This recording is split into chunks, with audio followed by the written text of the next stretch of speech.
Earth is a place of perdition. Devils.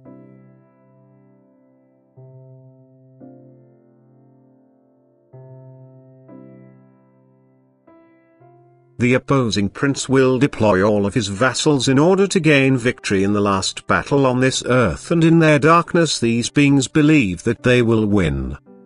Admittedly, he will be very successful with people on this earth. The close of the judgment comes, the last day of this earth.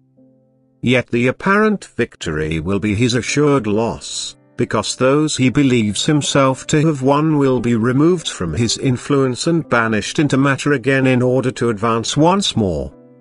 And many of his vassals will also be banished into the hard form, since they will have descended so low that their spiritual substance solidifies, and thus the being forfeits its self-awareness again and, dissolved into individual tiny particles, must repeat the process across the earth again. Many of these lower beings will be incarnated on earth in the last days, and God allowed this to happen for they, too, should still have the opportunity to find redemption during their life on earth as a human being. Yet with few exceptions these beings only use the opportunity to influence their fellow human beings in a negative sense, thus they admit openly and freely their affiliation to God's adversary. Therefore they can also expect to suffer the same fate as he, to be bound again for an infinitely long time. Such a being could truly find redemption, because it receives the knowledge of Jesus Christ on earth and would only have to surrender to him to liberate itself from its present lord. But in their heart of hearts they are wicked and wholly satanically minded. And thus the opposing prince works with them, and this truly successfully, insofar as he makes many people's return to God more difficult, since their influence is far greater than that of the beings of light which, on God's instructions, are likewise constantly working on earth, directly or indirectly.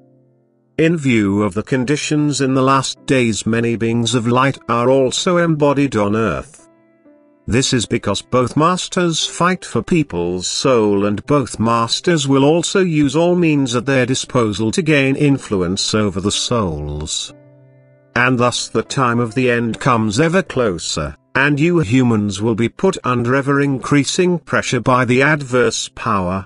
The activity of satanic forces will surface ever more obviously, and calm and peace can only be found rarely amongst people. For even those who look for peace will be unable to protect themselves from the influence of these forces.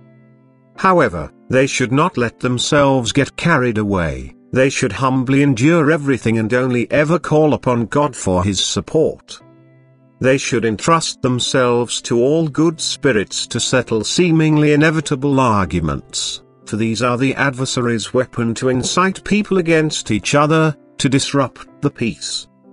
And he finds many people following suit, who through their conduct demonstrate that they belong to him, who do not resist being taken possession of by satanic forces, and who then will also readily accomplish what the latter demand of them.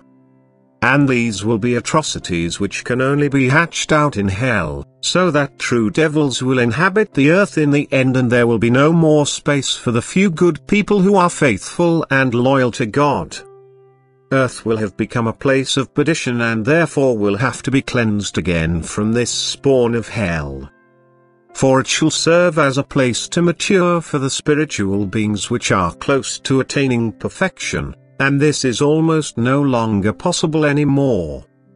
Hence a forcible act of purification will have to take place, and that which the adversary believes himself to have gained will be removed from his control.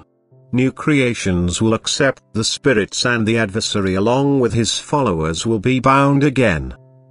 And peace will reign on the new earth, which will truly arise as a paradise for all those who remained loyal to God. Amen.